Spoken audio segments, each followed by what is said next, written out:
Hey you guys, what's up? It's Nicole. Welcome back to my channel, Real Talk Recovery, where we talk about recovery from addiction and I share my life with you. Let me get this situated. There we go. Okay, so you guys, happy Friday, TGIF, everybody, TGIF. So tonight, what we're going to talk about at our M.A.R.A meeting, and that's right, tonight is our Medically Assisted Recovery Anonymous Friday night meeting. Welcome everybody. My name is Nicole and I'm an addict. My sobriety date is July 13th, 2015, and I do utilize medically assisted treatment. Um, take a seat, come on in, welcome your neighbor. Hey, Dr. Phil. Hey, Misty. You guys welcome each other as you see each other come in and have a seat. And I'm going to go ahead and read the M.A.R.A Preamble and get this meeting started. Medically Assisted Recovery Anonymous. One size does not fit all.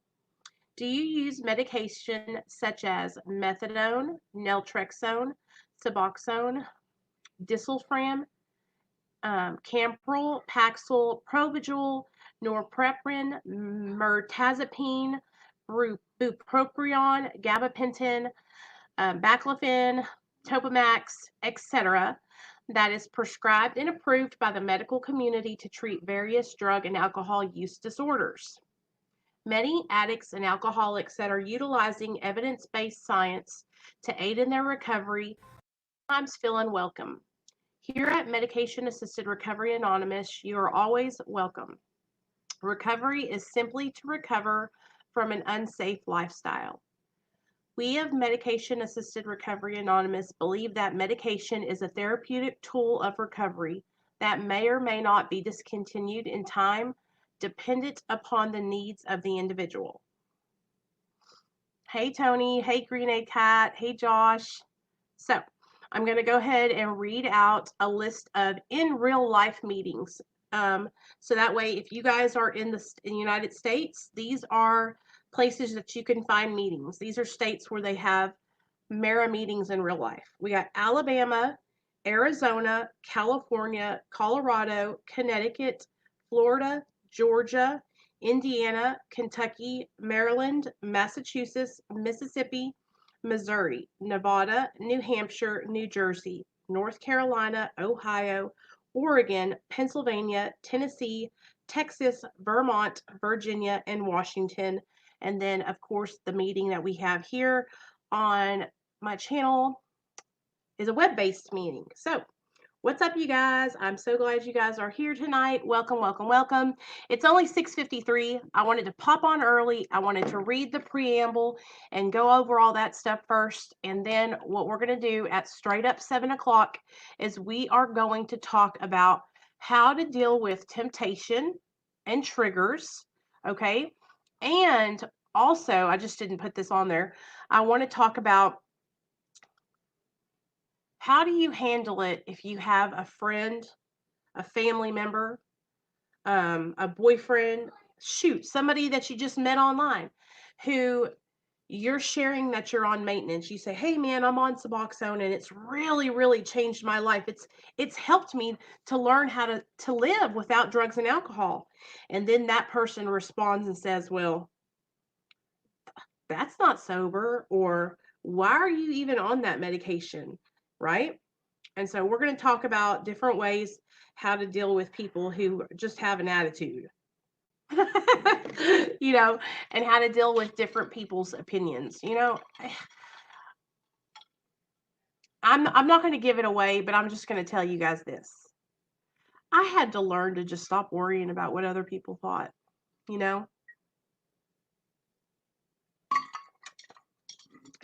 It's really difficult though sometimes because we live in a society where we're on social media, and with social media, it's like almost like validation, 24/7 validation.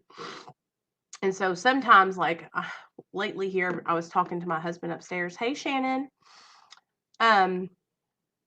Sometimes, you know what? I think that we need to unplug And this is what I'm going to try and do. And you guys, I'm going to count it. I'm going to use this as like a challenge. Okay. The next week or so, I'm going to take like 2 days off in a row from the internet and see how I feel without signing on to Instagram, without signing on to Google, without getting onto YouTube. 2 days in a row. And I'm going to see if I feel any different than I do when I am on the internet. And we're going to do that. We're going to do a little experiment. Dr. Phil, listen to this. Facebook was probably the most toxic it was the most toxic platform that I think I've ever been in for being in recovery. Hey, Captain. You guys, Captain's birthday's today. Happy birthday. Happy birthday, Captain. How old are you, girl? 20? Happy birthday, Captain.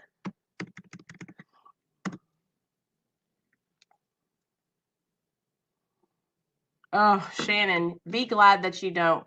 For the longest time, like I felt like I needed to have every single like, you know, witchabajigger on my phone, every single God,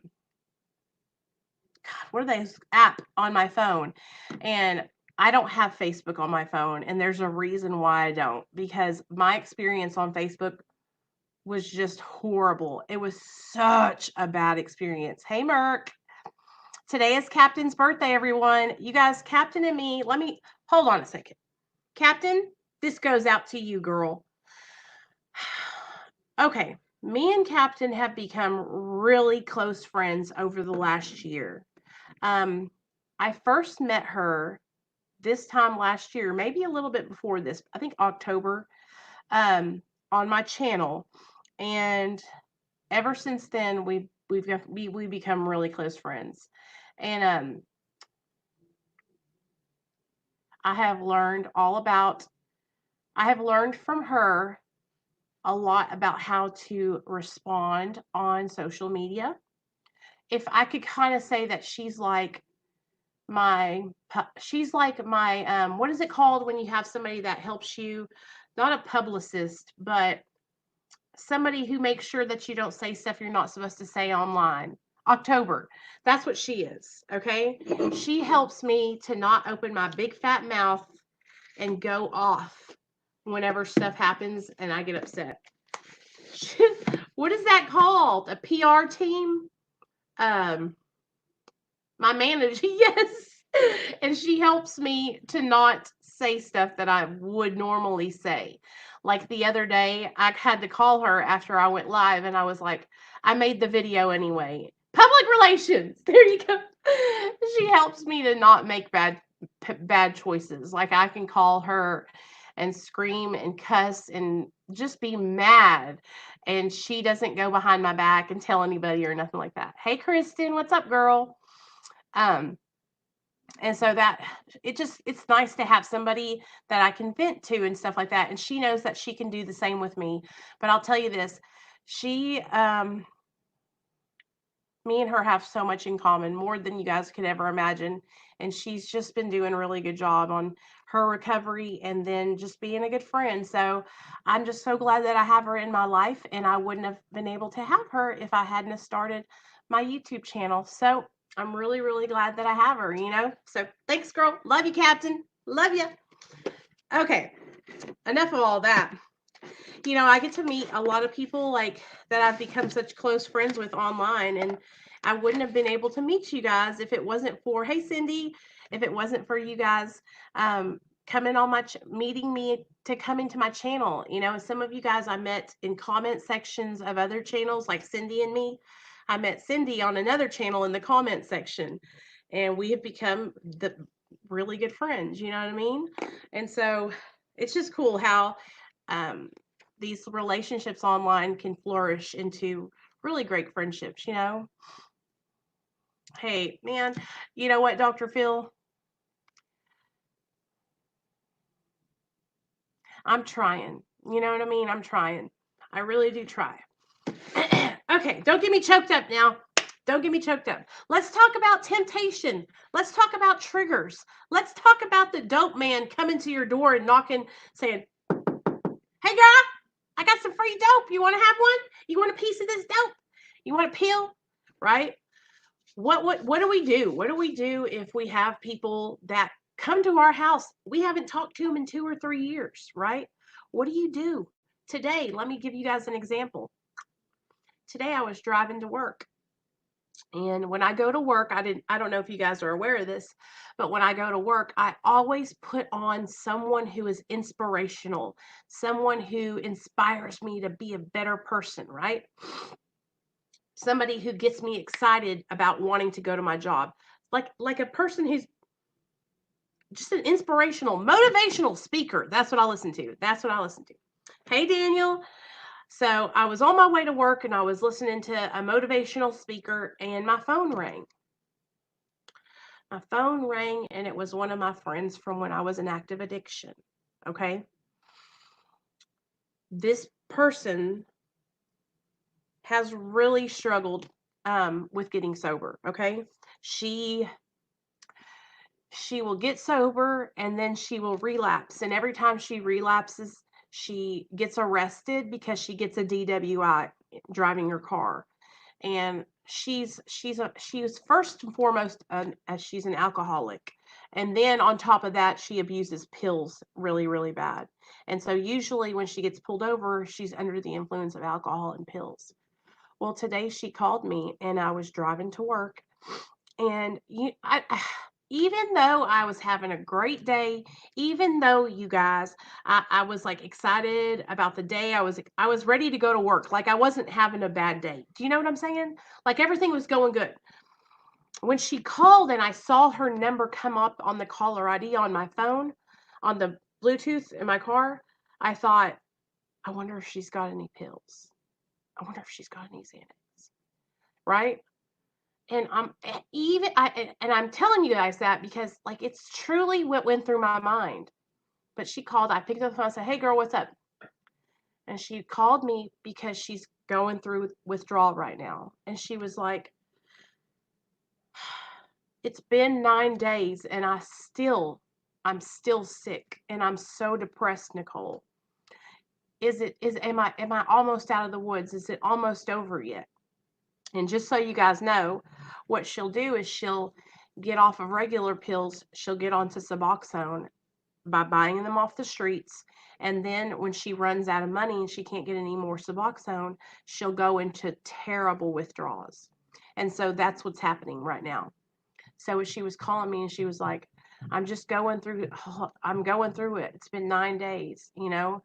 And I thought, right then when she called and said that, it reminded me like, damn, I'm so glad that I'm not going through that right now. And she goes, how are you doing it? How are you tapering? And I was like, I'm tapering really slow, girl. That's what I'm doing. And I don't just go, like, I go to the doctor. I have a legitimate prescription. I was like, for as long as you've been on Suboxone, going back and forth, you could have went and got on the clinic, but you choose not to. Paying $20 for one Suboxone strip, that's what? 5 of those is 100. 10 Suboxone strips is one visit to the doctor. A 30-day visit that would pay for her 30-day Suboxone prescription, right? $200. And so, of course, you know, I sat on the phone with her and I told her it's going to be okay, that what she was going through is exactly what is going to happen. The reason she's going through that depression is because that's what happens when we get off opiates. That's what happens when our brain is totally just, everything's gone. You know, when you jump cold turkey off of something that you've been on and you don't taper down, you're not going to feel good, you know. But I couldn't believe it. Like, when I got home today, I was like, you still in your mind go right back to, I wonder if she's got any Xanaxes, you know? Now, I haven't asked her I think the last time I asked her was that time that Neil caught me. And I think I was like in my first year of sobriety. So I've been doing really well. But the thing about it is, why do I answer the phone? Why do I do that to myself? Knowing that it could put me in a compromising situation, you know, and that's something that I need to look at. I need to take a look at that behavior. Why am I answering the phone? You know what I mean? And I would like to say it's because I care and I want to be a good friend and I hope she's okay, you know. But sometimes if I'm being completely honest, is it because I have a reservation? Is it because I'm saving that just in case I decide to go and relapse? You know, like those are things that I need to look at and address, and like I need to put that shit to bed and stop it. You know what I mean? This is what I'm hoping. I'm hoping that she's going to get sober and really stay sober this time, and then we can go to meetings and like, you know, we can actually have our friendship back. But I haven't been able to spend real time with her because she's been active, you know. You can't be on medicine and not be on your A game with it. You can't run out, you can't give it away, you can't borrow it. Exactly, Mark.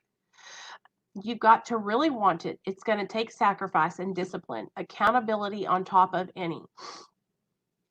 Maintenance alone will not do it. Exactly. Okay, so let's, now that we're talking about that, okay, so I wanted to share that with you guys. So just by me like processing that and sharing it with you guys, like let's all say a prayer for my friend that she stays sober this time and doesn't go back.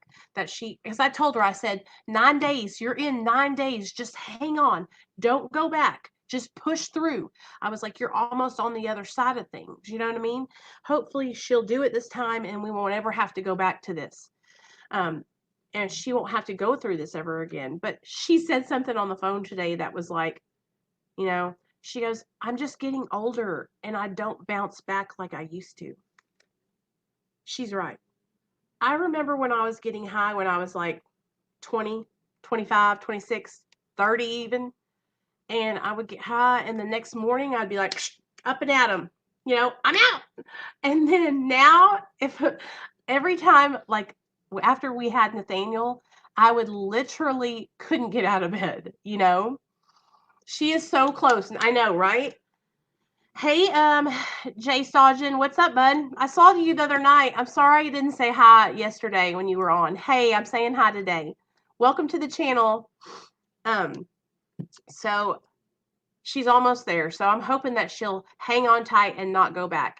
But the reason I was telling you guys that story is because when she comes back into my life, sometimes it just triggers up these temptations. You know what I mean? It triggers these old, like these memories and stuff of times where we were just like out of our minds, you know. And for me, that's a dangerous place to be. I don't need to be reminiscing on those times like, hey, lab girl, like those were good times, right? And I have to remember that, like, I can laugh at my past because I'm not in my past anymore. But it wasn't fun at all. And I'm not, like, now I'm starting to realize how truly sick I really was, you know? Hey Ryan, how you doing? I feel like by hanging on to my old friendship like that is a danger to my sobriety. What do you guys think? Do you think that hanging on to friendships with people who are still using, even if I don't see her ever, like she'll call me on the phone, but do you think that having her as a friend is a danger to my recovery? What do you guys think? What's up, baby? Love you. I can't find my red sticky guy. Is it upstairs? I don't know. Do you think weed addiction is serious? Dr. Phil, let me talk to you about that. I'm glad you asked that question. And you guys feel free. If you got questions, put them in the comment section. Let's have a conversation.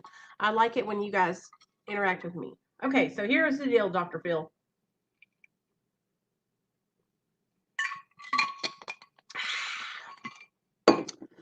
I think that marijuana can really help a lot of people. I've seen it help a lot of people. I've seen people who have pain and who can't eat and who have diseases like cancer and stuff that use marijuana medically, and it helps them to be able to like live their life, be able to eat food, be able to go to sleep, like those kind of things that we take for granted. Like I've seen it, people who have insomnia smoke pot and it helps them go to sleep. So this is the thing with marijuana. This is what I think. The reason why I don't smoke pot is because I don't have a prescription. If I had a prescription, I'd probably smoke me some marijuana. But I don't, because if I don't have a prescription, then that means I would be getting marijuana from a drug dealer. And that, my friends, is where I think that marijuana is a bad thing for addicts and alcoholics. Because if you're not prescribed medical marijuana, then you're getting your marijuana from an illegal drug dealer, therefore putting you in a compromising situation where other drugs could be sold at and other behaviors could be exhibited. There could be people there that are doing cocaine. There could be your drug dealer could have pills on him. Your drug dealer and you could get popped by the police, you know? And so I don't I think that unless you are prescribed medical marijuana, then you need to be very careful. Without weed, I would have never found other drugs. That's kind of what I'm saying. I don't think that marijuana makes people want to go use other drugs. I really don't. Because listen, I used to smoke pot all the time. It never made me want to go out and shoot heroin. You know, it didn't. But what it did was it introduced me to people that had other substances. Do y'all understand what I'm saying?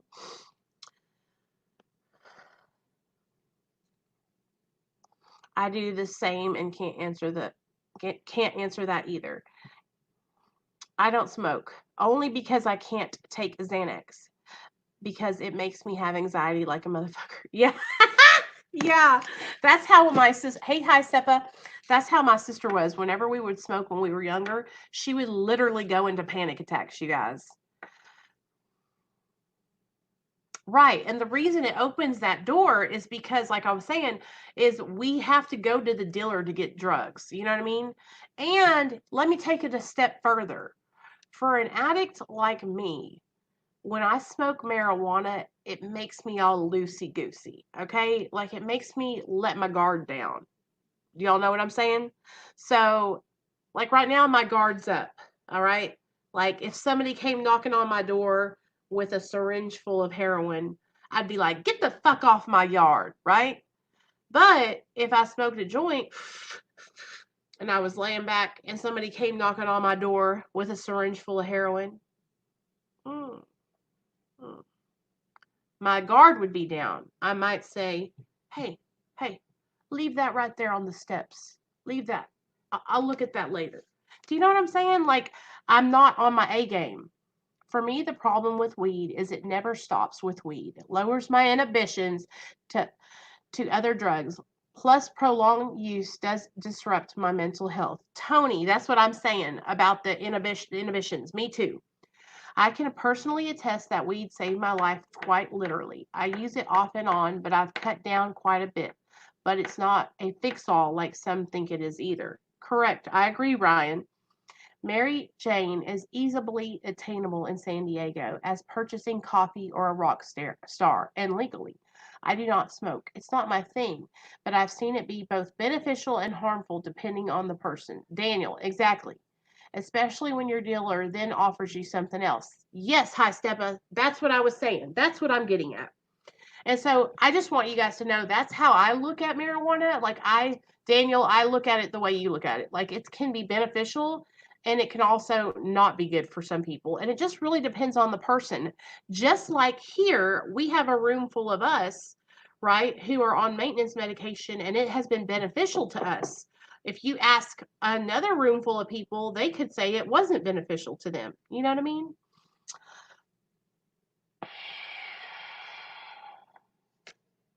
All substances will eventually represent take now, pay later, be it opiate or THC. THC. Take now, pay later. Like, take it now, you're going to feel good, but later on, you're still going to have to deal with that feeling. Because, Green Eyed Cat, I see where you're going. A lot of the times, the reason why we're smoking the ganja or taking a Xanax pill or drinking alcohol is because we're trying to not feel the way we feel, right? Okay, so if we're looking at the situation like that, like, which that's how many of you guys started smoking pot because of like low self-esteem or doing drugs and just in general, any drug, because you were in high school, you were young, you had low self-esteem, you were, insecure, you didn't feel like you fit in, and you found a group of friends, and those group of friends were using. So you started using with them, right? That's what I did. And then as you used with them, you realized, wow, this makes me feel better about myself. This gives me courage and makes me feel like I can talk to people when I usually don't feel like that. Do you know what I'm saying? And so I think that that's truly what the issue is at the core, is that the reasons why we're taking these drugs, whether it be, you know, marijuana, whether it be opiates, whether it be cocaine, benzos, crack, whatever it is, it's that relief that we're seeking from drugs and alcohol, right? That's the feeling we're looking for, is that, I just need to take the edge off, right? And I think also the longer that we stay in our active addiction, it might start out as like letting loose and having fun, but then it turns into the seeking that relief and that feeling that we're kind of just like not present anymore. Checking out. Like, the lights are on, I do my drugs, the lights are off. The lights are on, the lights are off. You know what I mean? I started smoking weed to replace opiates and benzos, but all ended up doing all three. Tony, yeah, I'm the same way. And then turned them all into customers. you know, it was always kind of, for me, it didn't really matter what the substance was. As long as it was something that was going to make me feel different. Because at the time, whatever day it was, whatever drug I was seeking out that day, it was because I didn't feel good on the inside, and I was, you know, let me get down to the feelings that I was kind of trying to block out for a long time, right? So the longer I stayed in active addiction, the more things I started to do that were, just got home from my 13-hour shift. Hey, Melissa, we're glad you made it, girl. We're talking about triggers. We're talking about temptation. We're talking about using drugs to change the way we feel, to cancel out, situations that we're dealing with or trying to cope with, using drugs and alcohol to cope with those things. And yeah, we're just having a discussion about it. So, the longer I stayed in my addiction, the more things that I started doing that I was like really not, that I was really ashamed of, um, like using drugs while I was pregnant, using drugs when I had with my son, um, stealing from my friends, stealing from my dealer, manipulating and sexually manipulating men and other drug dealers that I was friends with. All right. Um, Having intercourse with people who I didn't even give a damn about just so I could get drugs. Okay. And these are like things that these were things that I did over and over and over and over again to get more drugs. Well, the longer I would do these things that I was so ashamed of, the more pain I would feel on the inside.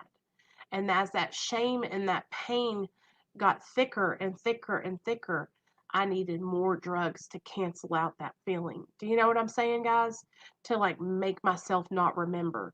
So for you men, you might have been, getting high, cheating on your girlfriends. Maybe you were having multiple partners with different women, you know, trying to find that woman that was going to be the one, but you were just using these women and throwing them out like they were just dirty towels, right?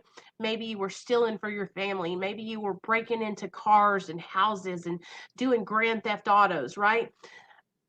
And those things, as you do them, you know right from wrong. We all know right from wrong.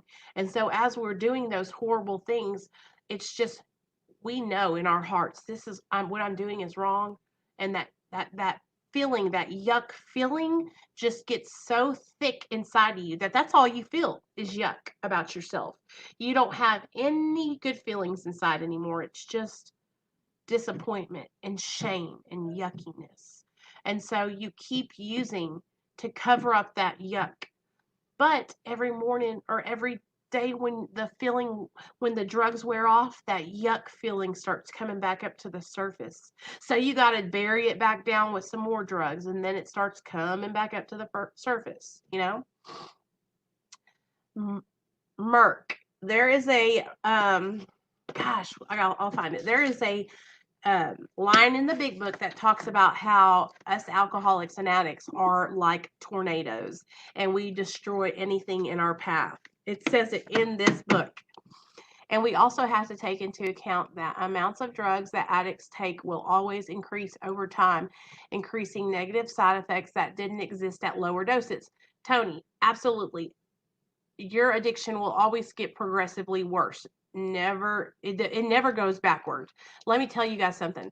There's a saying that they would tell me in treatment all the time. They would say, you cannot turn a pickle back into a cucumber. And that's how it is with us drug addicts. You cannot turn a pickle into a cucumber. You cannot take an addict and make them a non-addict, or it rewind the time. It gets progressively worse, never better. I think if you ask 20 people their experience with drugs and alcohol, they'll all tell you this story of how it started at this point and then it just stair steps. Shoot, some of us took the escalator. Shoot, some of us took the elevator. Straight up. You know what I mean? That's a good one too, Dr. Phil. Can't get the toothpaste back in the tube. I like that. So, yeah,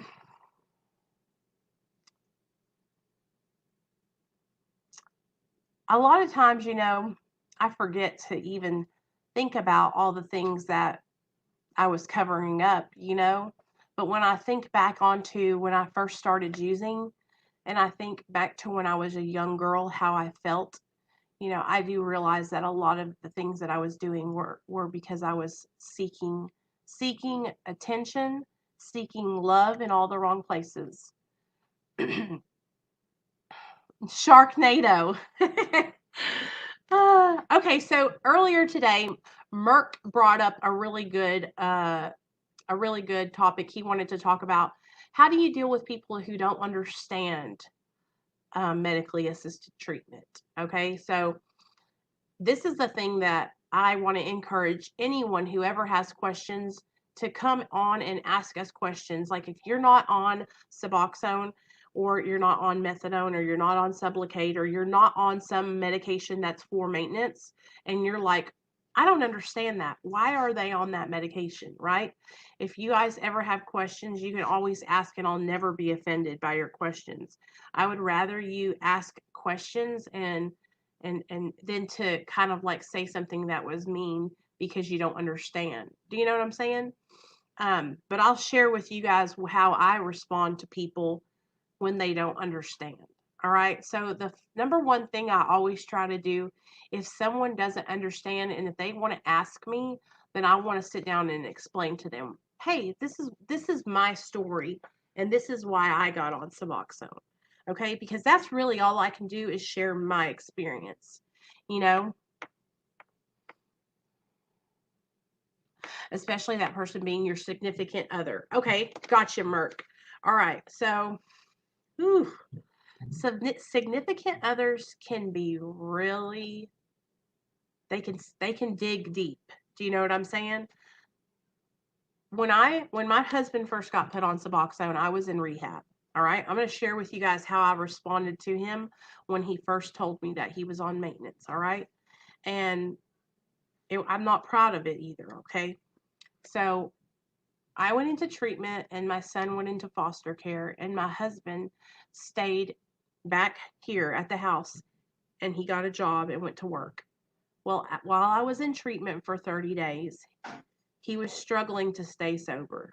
He was out here hanging out with people that were using and just struggling. He was failing drug screens, and our son was in foster care.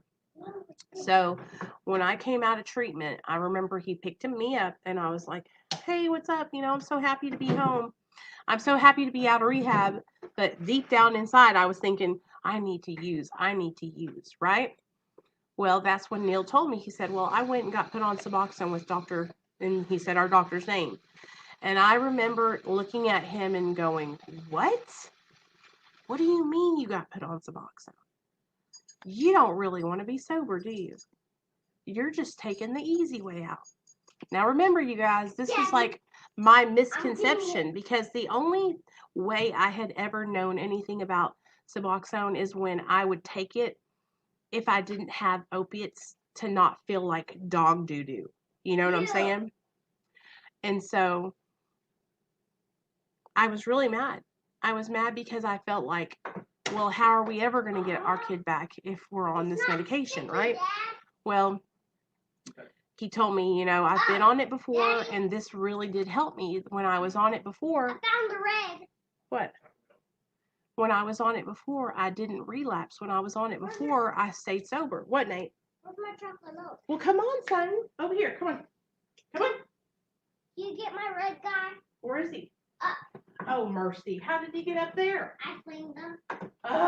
Hold on. Stop it. I'm watching Beavis and Butthead. What? Yeah, and he's trying to find a sexy woman. I used to watch Beavis and Butthead when I was a little kid, too. It's okay. There you go. Have you watched a sexy woman? I've seen them all. Go find you a sexy woman. What? Where did they hear that? Yeah, they heard that. Do you guys watch? You guys remember Beavis and Butthead Do America? And they're like trying to find the sexy lady. Nate said, I'm watching Beavis and Butthead, and they're trying to find a sexy woman. Okay, so anyway, I was like really mad that Neil had gotten put on Suboxone because I didn't understand. I didn't know that when you took Suboxone every single day that it built up in your system and had the ceiling effect. I thought that if you took it, you were going to get high.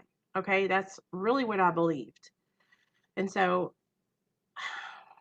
and the only way that I figured out that that's not what happened was by seeing my husband on the medication and seeing with my own eyes that he wasn't high, because I would know.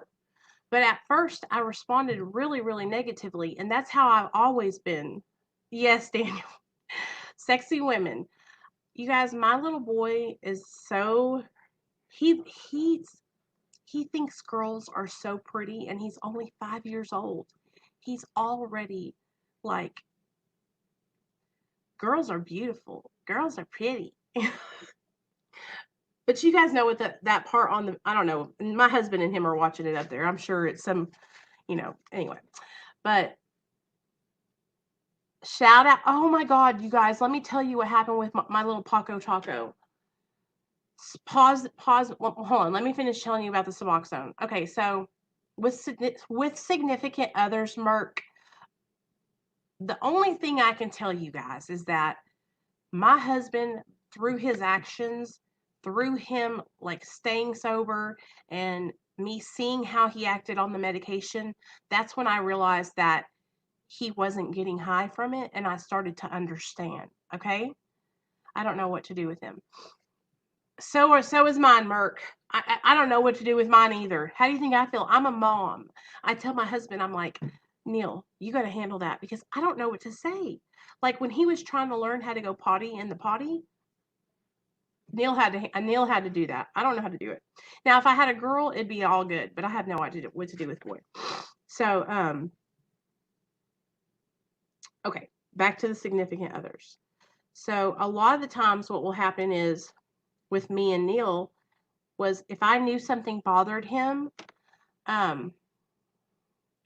so it's your significant other, Merc. Is it because she's like, you need to get off that? I don't know why you're on that medication. Is that what she's doing? Is she in recovery, or is she just a regular person, a normal person? Because here's the thing. Maybe if you could have her like come on and we could all like talk about recovery on medication assisted treatment, and so that way she could understand that it's helping so many other people. Now I'll tell you this, I do help I help a girl.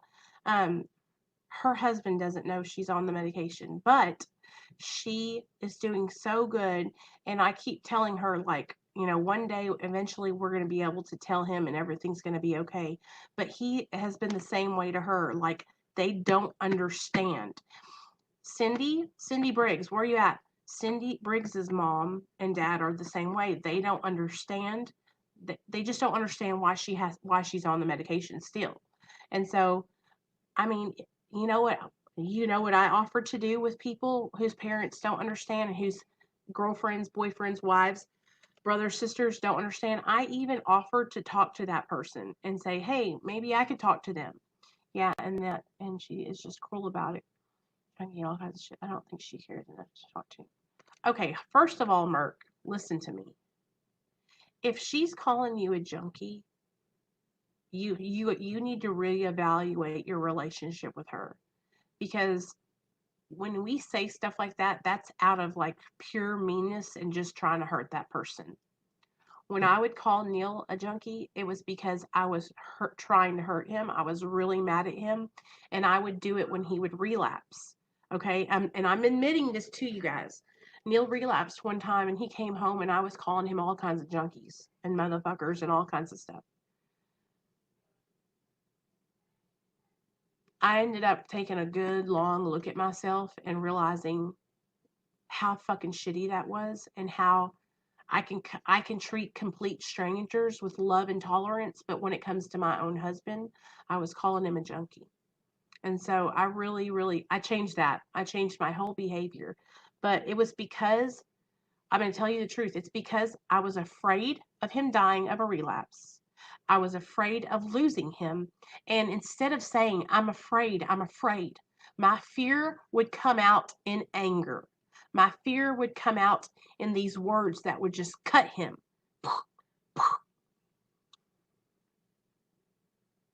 And got zero of it. And here's another thing, like a lot of the times when we have significant others that don't understand addiction, at least they need to try to educate themselves about it. So that way, you guys, you can talk to her about this. Now, let me tell you something, okay? And I'm not a relationship counselor or anything, but I'm going to tell you what I do with my husband, all right? I can talk to him about anything and anything. I can talk to him about if I'm talking the grossest stuff. Let's say I was sick one day and I had the worst diarrhea or something. Like, I can tell him about all that kind of stuff. And he listens and understands, And it does help that he's an addict too. And that helps because we can relate to each other. But I don't recommend anybody going and getting with another addict just so you can relate to each other. It's like you're going to find somebody that loves you for you. You know what I'm saying? I think they're coming around a little bit, but it's taken being clean 15 years. Exactly. And that's what I was going to say with my parents. When I first told my mom and dad that I was on medication assisted treatment, they didn't understand either. Like, I don't even think my dad even knows what it is still. But I'm going to tell you this right now. He sees me and he knows 100% without a doubt that I'm living my life the right way. And he is so damn proud of me. And so is my mom. So just from seeing the change in me, they respect it and they love me. And so what I don't understand is, does she not see the change in the way you act, Mark? Does she not see that you are taking care of your kids, that you're taking care of the house, that you're not running around fucking bitches and doing all kinds of shit that you would normally do in active addiction? Does she not see the change? Does she not see that you're sober and you're living your life right? You know? So with significant others like that, if they're not willing to learn and try to understand, then that's something that you need to reevaluate and say, is this the kind of person I want to be with for the rest of my life? Someone who doesn't understand me, someone that doesn't respect me, someone that won't even try to learn about what I'm going through. Hey Andrew, what's up?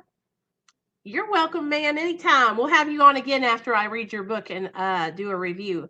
I do know that some of the girls in the chat went out and got your book, and I think it was Lab Girl that was saying she was reading it right after we did that stream. So we really enjoyed having you on. Thank you so much for coming, man. It was a great, great interview, and you did so good.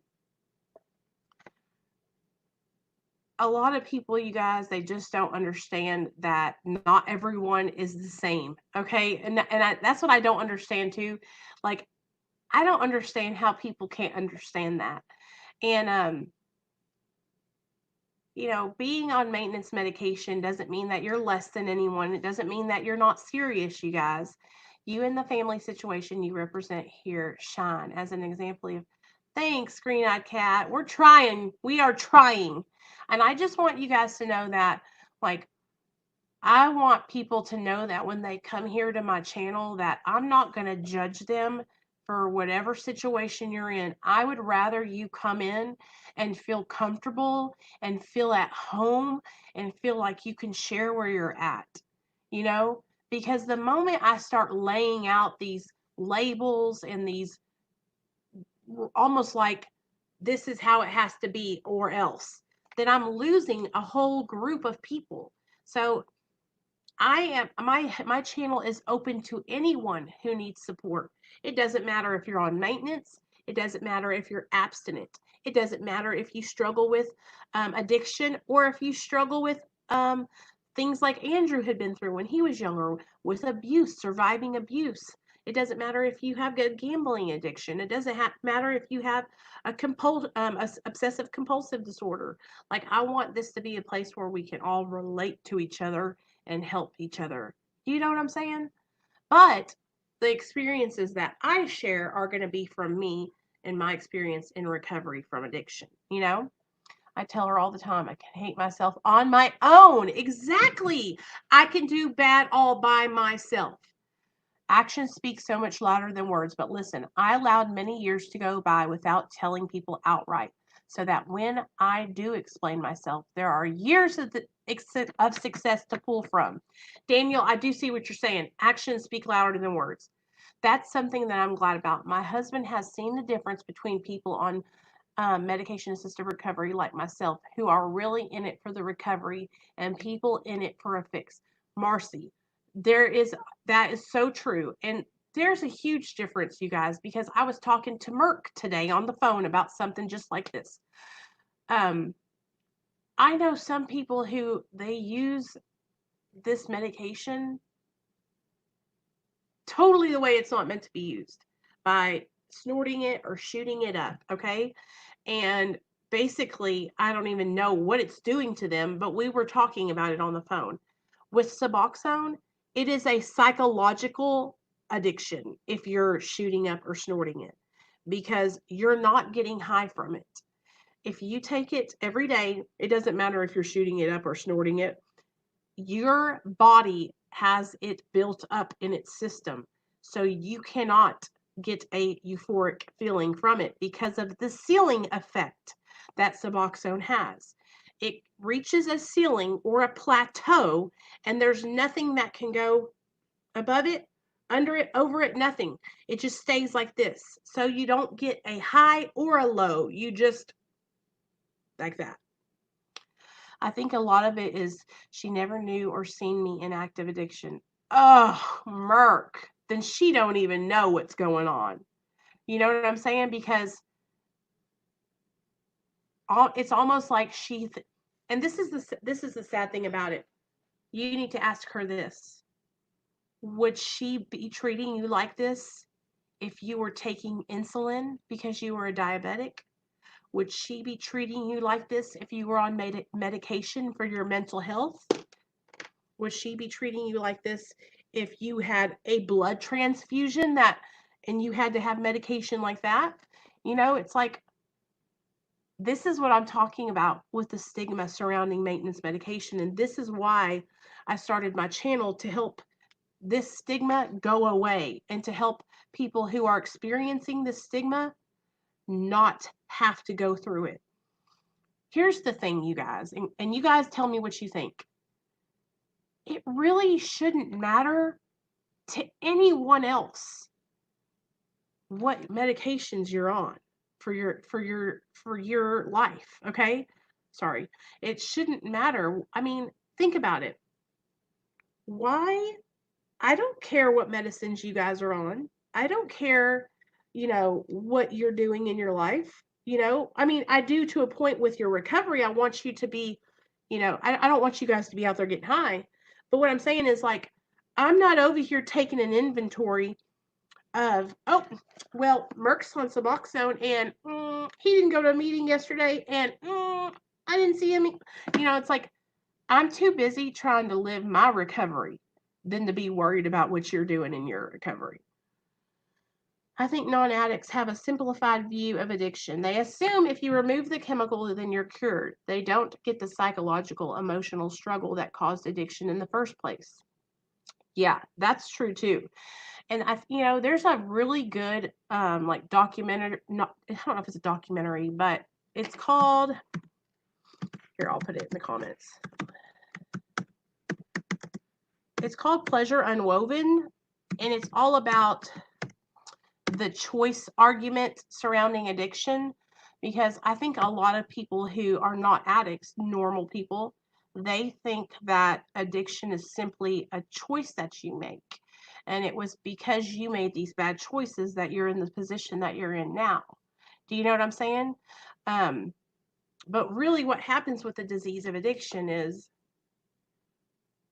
that disease is there inside of us before we ever pick up the first drink or the drug, right?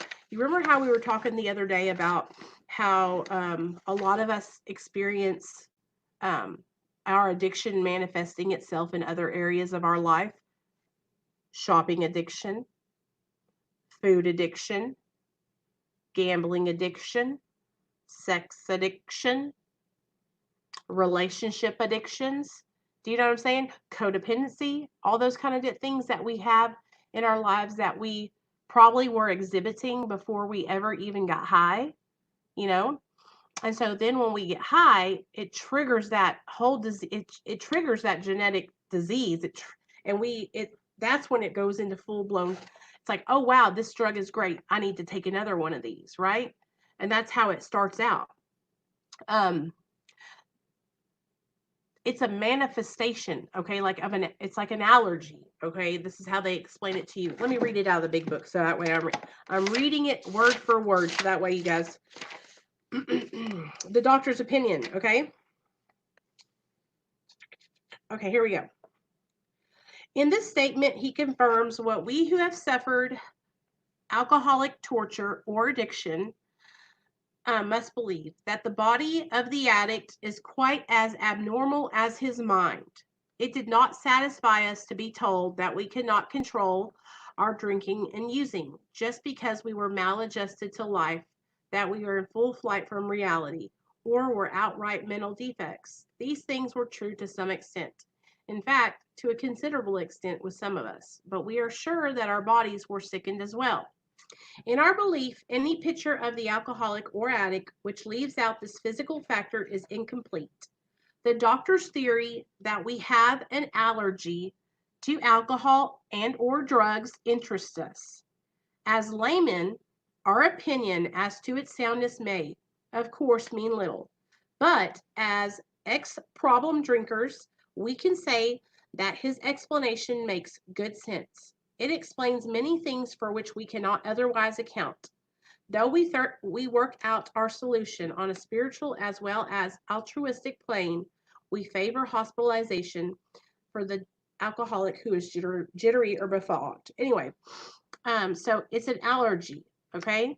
We doctors have realized for a long time that some form of moral psychology presented difficulties beyond our conception. What with our ultra modern standards, our scientific approach to everything, we are perhaps not well equipped to apply the powers of good that lie outside our synthetic knowledge. So then we go down the paragraph a little bit and they start talking about how in AA all these men came together that were okay. So you had Bill W, you had Bob, and then you had Ebby, okay? Ebby had gotten sober before Bill. Bill was in the hospital. He had been drinking. He was basically in another crazy house. And Ebby went to go visit him, right? He's in there because he's drinking himself to death. And back in those days, in the 1930 somethings, they would put you into a mental ward if you were drinking like that because they didn't know what else to do for you. They thought you were crazy. And so he was in the hospital, and his best friend came to see him because he had gotten sober. And the way he got sober is that he found God, right? So he came in to tell Bill about how he found God and how he got sober. And so what happened was Ebby started sponsoring Bill, basically, okay? And they created Alcoholics Anonymous. And they started just having all these different alcoholics come over to the house and they would hold meetings, okay? And they would share their experience, strength, and hope with each other. And that's how each one of them was getting sober. They were getting sober by sharing their experience with each other, okay? And that's how they wrote the 12 steps and all that stuff. That's how the 12 steps came about. So basically, what they say here is they say the unselfishness of these men as we have come to know them, the entire absence of profit motive, and their community spirit is indeed inspiring to one who has labored long and wearily in this field. They believe in themselves and still more in the power which pulls chronic alcoholics back from the gates of death. So, being able to work with each other and share just what they're going through is how they were healing, and that is what helps us right here in our little group is that we come together and we get to share about what we're going through, and this is how we heal, right? Okay, let's see what you guys are saying. What did you say? I think in a partnership it's essential to try to understand how or why your partner behaves or does what they do. Yeah, that's true too.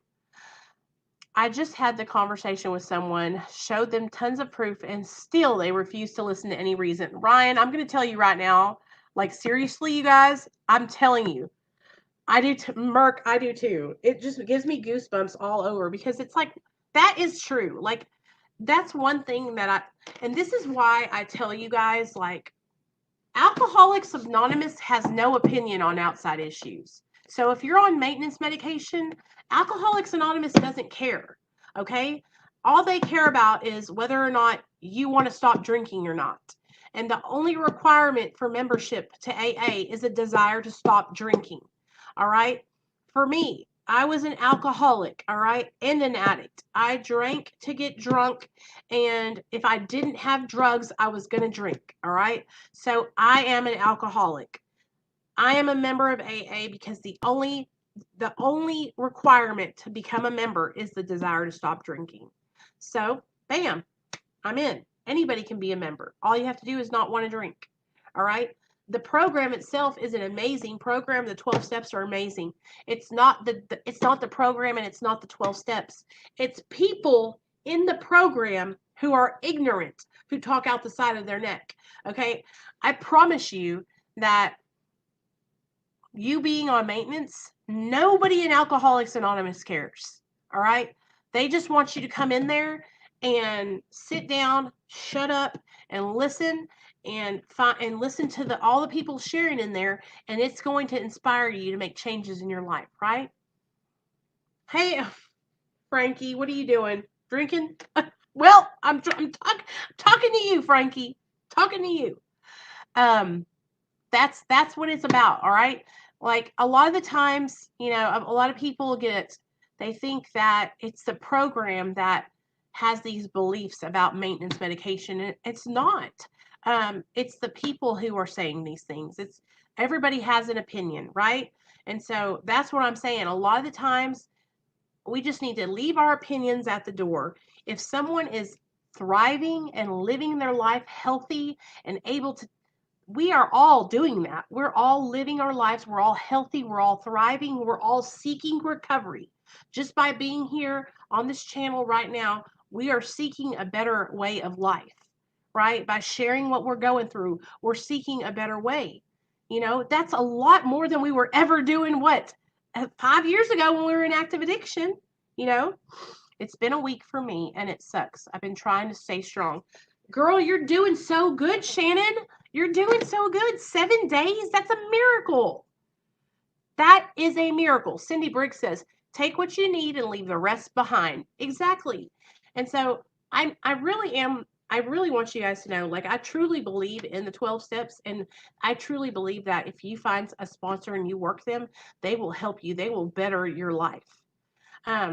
But I do want to, I really want to learn more about the M.A.R.A 12 steps, because I know that that program is made for us. You know what I mean? And so as soon as they get their book written and finished, I'm going to have it and we're going to do it together. But I'm open-minded, okay? I'm open-minded to all programs. I want to learn as much as I can about everything because I want to be able to help people in all different areas. I don't just want to be focused on one way. You know what I mean? You guys, I know, girl, but 7 days, you're almost out of the woods. I'm telling you, you guys, I think, what was it, Percocet, Shannon? Shannon was a very heavy Percocet taker. And so you can do it, girl. Just keep pushing forward. Drink plenty of fluids. Take your vitamins, you know, do those things that take care of your body. If you have to, get out and like walk around a little bit, just once or twice a day, so that way you can get some of those, you know, toxins out of you. Those people talking out of the side of their neck will have something to say regardless of your situations. Yeah, it's true. That's just how they are. They're always going to be like that. You know what I mean? And a lot of those people, they're not the majority of people in these 12 step fellowships. I promise you guys. I have met so many amazing non-judgmental people in AA and NA who, they're like, hey, whatever you got to do, girl, I love you. You know what I mean? They know how serious I am about my recovery, and they know how much it means to me, you know, that to change my life and to be a better person and to share that with other people and to help other people be better, you know? Yes, walking actually helps a ton. I forced myself when I cold turkeyed, and at first it sucks, but then it started to make me feel way better than I ever thought I would have. I think it's just because it like gets your like blood pumping, and then you're outside, you're smelling the fresh air, your endorphins are going. You know, I'm not, you know, I don't know, no, but I figure it would help a little bit. Maybe even go out and sit in the sunshine and just let the sun hit your face. Who needs a counselor when we have Nicole? I love you, Frank. He's so crazy. I love you guys so much. You know what? One day I'm going to be able to come on here and tell you guys that I went and got my counseling degree. I just haven't done that yet. Daniel sent me some links and stuff, and I was looking up at colleges, and I even talked to my mother-in-law and my mom about it. I'm just, what I did do, y'all will be proud of me, is I reached out to my friend that lives here in Little Rock. She works at this treatment center down, it's probably about 5 minutes away from my house. And I was talking to her about this program that we have here. It's called peer support specialist, and it literally is only like a week-long class, but you can get that, and then I could work there, you know. Okay, bye, Frank. Love you. Love you. Love you. Love you. Tell your girlfriend I said love her too.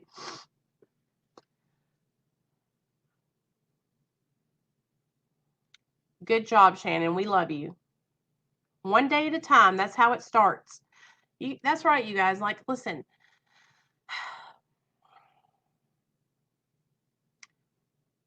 It's scary whenever you're getting off of drugs that you've been on for so long. Look at me. For me, those of you who are able to get off of drugs at your house and stay sober, I commend you. I always, hey Whisper, struggled, you guys. I could never get off and like stay off. I always went back. And so the thing that I did that helped save my life was going to detox, you know. And honestly, I've never not went to detox. I've always, like, whenever I went into treatment, I've always went into a detox. Now there's times where I went through withdrawal, you know, here at the house, but I always caved and would go get high, you know. And so for those of you that are able to, you know, do it and stay sober, you're my heroes, because I always caved in, you know. And so I look up to you guys who are able to do that, because I couldn't do it. Um, I always caved in. Ugh. That's why with my Suboxone taper, that's why I'm going so slow. Who was I talking to? I was talking to somebody today, and I was telling them that I'm literally going to get down to like a little corner of a piece before I jump off. And then when I jump off, you guys, I'm going to set up my camera on a tripod, and I'm going to record myself the whole time I'm going through it. So that way I can share it with you guys and let you know how it goes. But does anybody else, you guys want to talk about anything else before I go? Merc, did that help you a little bit? I hope so, because, you know, it makes me so, it pisses me off when I hear about you guys not having support. Hey, Missa, where have you been? Where have you been, girl? I'm gonna have to whoop your ass. It makes me mad whenever I hear that you guys don't have support from your loved ones. Like, it really fucking pisses me off. Like, I want to fight them. Do you understand me? Because that's the one place that you should have the support, you know? It is Green-Eyed Cat is a miracle. Hey, Shannon.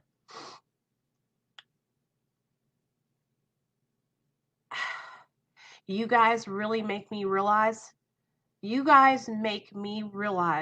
how fucking blessed I am to have my family support me. And I need to start not taking my mom and dad for granted, because I'm going to tell you something right now. That's one relationship that I'm so, so grateful that I have in my life now, is my parents. Because I love my mom and dad more than anything in the whole wide world. And when I was growing up, they really raised me right. My dad, I can remember every Christmas waking up, and my dad would have the Christmas tree. He would have it packed underneath. There wouldn't even be any room. There would just be presents all around. I can remember my mom coming and laying down with me and my sisters and reading us stories until we fell asleep. You know, I can remember my mom sewing all of our clothes when we were little, because she could do that. She still sews to this day. And I remember my dad coming home from work and bringing me and my sisters baby hamsters, baby chickens, and baby rabbits. He would always bring us home these animals all the time. We always had a new pet.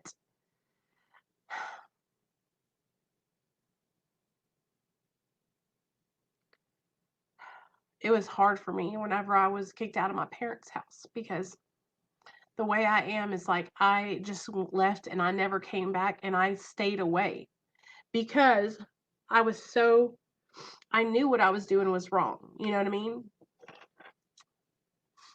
Did you, Shannon? I'll have to look, girl. Merc, if there are no children involved or anything like crazy like that, I agree. End it. Me too, Nicole. Well, I have my mom. My dad got me to the rooms of NA before he died. Misty, that's so awesome, girl. You know, my dad, he used to tell me all the time, because his best friend goes to Narcotics Anonymous or Alcoholics Anonymous in New York. And my dad would always tell me, you got to do meetings. You got to do meetings. My friend does meetings and it saved his life, you know? And so I just wouldn't listen. I want to show you guys a picture of my mom and dad.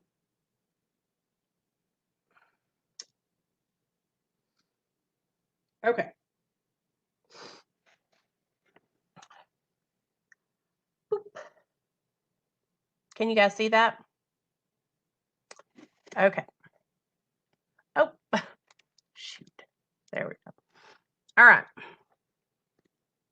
Let me get my. Okay. That's my dad right there. That's me. That's my mom. Oh. See?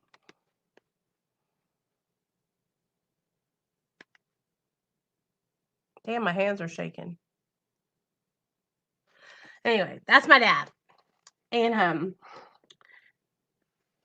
yeah, Marcy, that's my dad. It's to the point that as a man, my kids can't see me treated like a pile of shit. Absolutely, Merc. And you know what? Especially with us having boys, we have to set an example for our boys, you know? I've had, and you know, I've learned that, you know, that's why with my husband, he is the head of the household, you know? I used to like to be really bossy and stuff, but because we have a little boy, I have really, and you know, my husband's in charge. Which one do you think is me, you guys? You see Nicole? You see me? That is, oh, God bless it.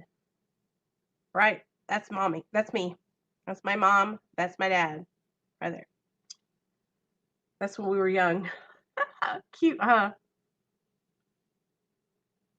Go follow me on Instagram at Nicole Pludre, y'all, and Real Talk Recovery. Okay, one more picture. One more picture of me and my sister Michelle and my dad. This was in New York, where I was born. Everybody always says, "Oh, you aren't going there yet." Yeah. Long Island. That's at my grandma's house. Huh. That's me and my sister and my dad.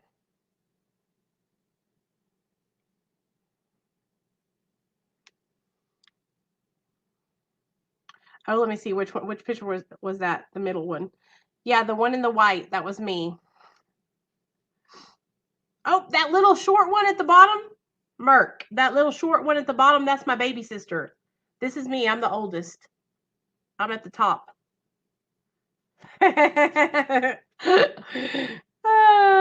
Crazy, huh? Crazy, crazy. Okay, I'm going to show y'all a picture of me in active addiction.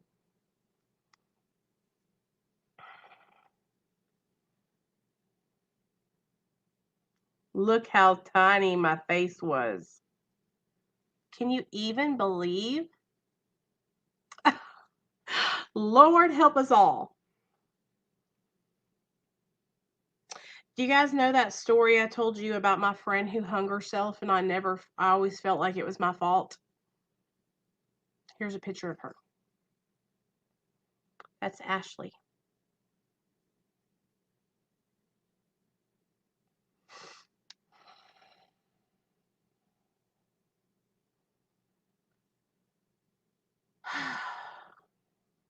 Here's another picture of me. I can see the picture of Nicole, but that's not going to cut it. You promised us. You're going to meet him, I promise. I promise. Here's another picture of me. This one I was actively in addiction. Me and my friend Jordan, we were both actively using. That's Nate when he was a baby. Little chunkalunka. I know, right, Misty? Do you see how tiny? Oh, here's another picture of my dad, Daniel. Mr. Mark DeMayo. The Italian Stallion. Hey, Rose. What's up, girl? I hadn't seen you in a while. Welcome back. Okay, y'all want to see a picture of me when I was a cheerleader? All the story times I tell you guys about. Bada bing, bada boom. There you go. Eat your hearts out, babies. You know you want me. I'm just playing. Y'all know I'm just playing. I'm being silly.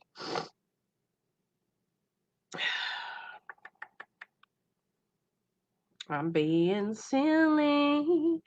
Yeah, yeah. Now you gotta rock. Steady, steady rocking all night long.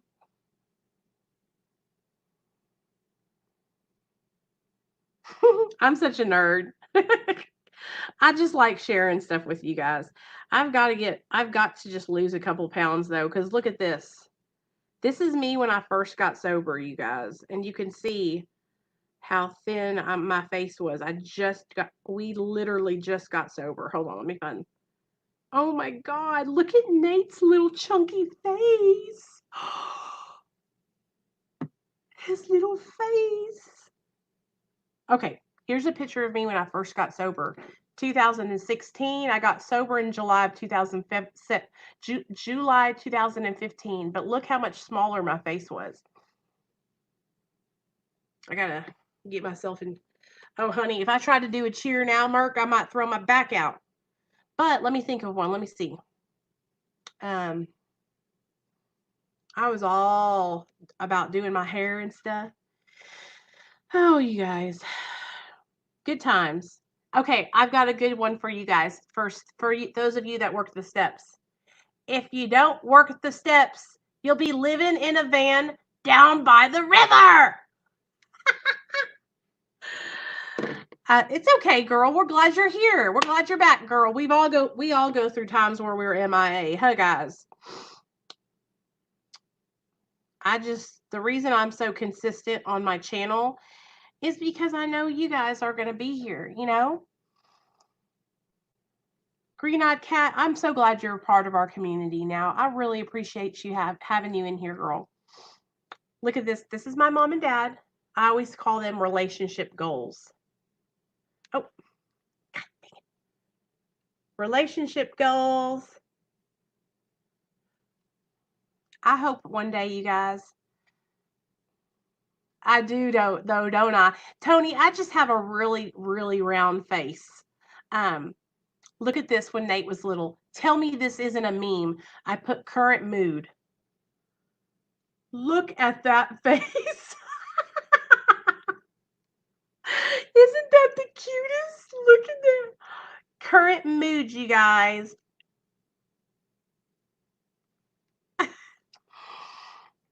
Tony, I'm going to tell you something right now. I feel like whenever I got sober, you guys, okay, you know how I tell you guys the story about my mom and dad when me and Neil hit our 1 year sober? They had us take the train to New York so we could go visit them. This is me and Neil and Nate in the Chicago train station when we went to go see my parents when we hit our 1 year sober. Let me see what other stuff I got for y'all. We're just sharing pictures and talking now. If you guys have anything that you guys want to share before I go.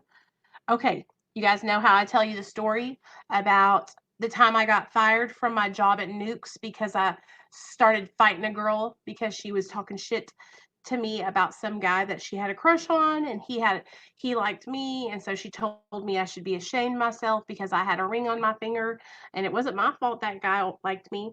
Well, this was the job, and I was actually the salad trainer. So I would do all the salads, and then I would train other people who got hired on how to do them too. But I lost that job because I was fighting some girl.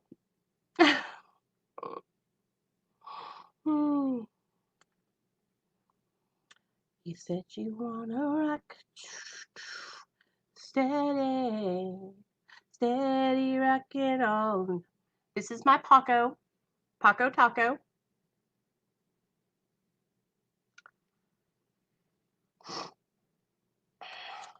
I'm cutting all sugar on Monday. Pray for me. Daniel, I think I might do it with you if you'll help me, if you'll text me and keep me on course with you. Oh, thank you for reminding me. I'm really, really worried about him, you guys. So yesterday I noticed that he was like just, hold on, let me show you one more thing. Look at this picture of Nate.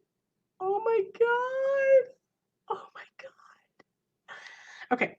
Yesterday I noticed that when we were laying in the bed that he was just kind of like, he looked like he wasn't feeling good. So I went to pick him up. Hey Nick, what's up? She took me there daily for 6 months because I don't drive before she signed up, but her family refused to understand. Marcy, I am so sad, girl. I am so sad. I've been through that and I know what it's like losing a friend, especially because her family, like that girl I showed you the picture of, Ashley, her family just did not support her and she was trying to get sober and they were just really awful. That's my alfalfa sprout, Nate. Okay, so I noticed that he was just like, he acted like he was in pain. So I got him some food and I brought it upstairs to him and I fed him off of a spoon, y'all. That's how much I love this dog. Well, then today, him and Neil and Nate took Onyx and Paco to the dog park. And then they came back home. And when I was talking to Neil on the phone, he said, I think Paco hurt himself because he's acting like he's hurting. He said, I tried to pick him up and he squealed. So today when they came home, I picked him up and he squealed. And so I got on the bed with him and I laid him on the bed. And I don't know what he did, but he's really tiny. He's just a little chihuahua. Whenever he jumps off the bed or jumps off of anything, he lands on those front two paws. I think what happened is his legs went out and he hit himself like this or he jammed his shoulders back like that because right here behind his little head, like I was feeling his muscles and it's real swollen, like right there. So I gave him an Advil, like a acetaminophen, and I gave him some water and I got just some lotion and I just rubbed his little joints back there because it just feels like his little back. It feels like he has a little knot back there. And so, like I said, I think he jumped off the bed, landed on his feet like that, and I think it like jammed up like there because it's just like a little knot right there on the back of his neck. In fact, hold on, I'm gonna go get it.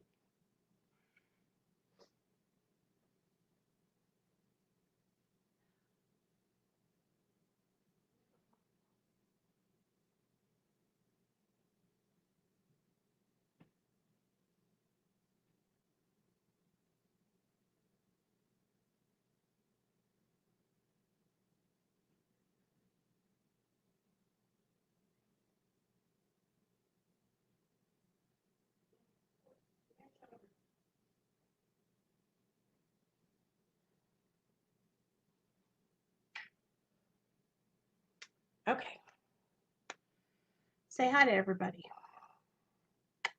Okay. This is my Paco. You okay?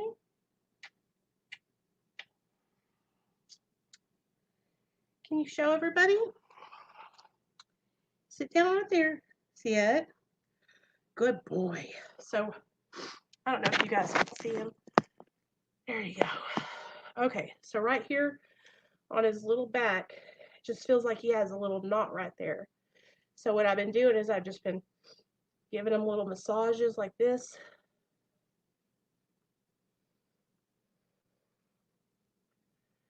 Just like that. Okay? Let me see. Oh. Oh. Is that better? Okay. All right. I've been watching a few of your videos of mine. So. Yay, Nick. Yep, Nick has a good channel. So that's what I think is going on. He seems to be a lot better right now, but when he first got home, he seemed like he was in pain. You okay? Hey, are you okay? Talk to me. I know, buddy. I know.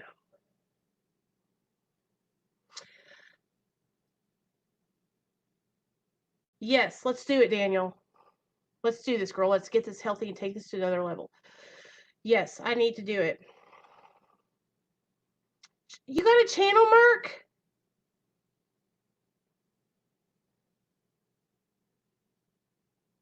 Really? I didn't know that, Merc. I gotta go over there and watch your channel. Look how say hi to everybody. Hi. Yeah, and look at me. He doesn't complain, Rose, about anything. Like, he's just such a good dog. I would do anything for this dog. Like, I love him so much. He is. That's why I'm just gonna. It's okay. Mama's got you. It's okay.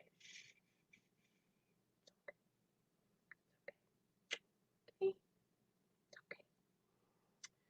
So I'm gonna go get him and give him a little massage and just cater to him because he's just my baby.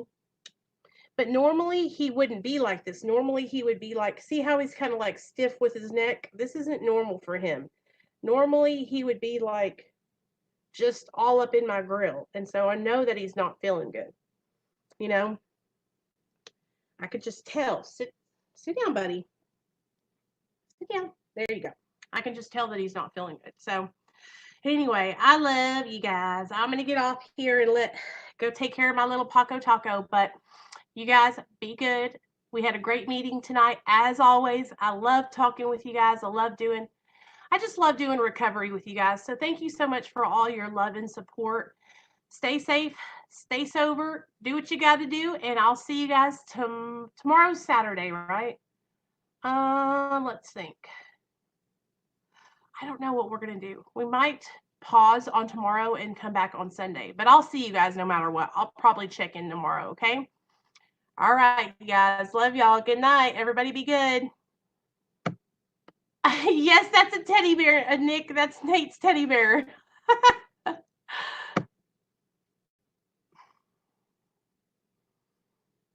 Paco, are you okay, buddy? His little back is so stiff, y'all. Yes, please pray for my little buddy. Because it's just so crazy because his little back is so stiff, you guys. It's okay, Paco. Mama's going to get you all figured out. All right, good night, guys. Love y'all.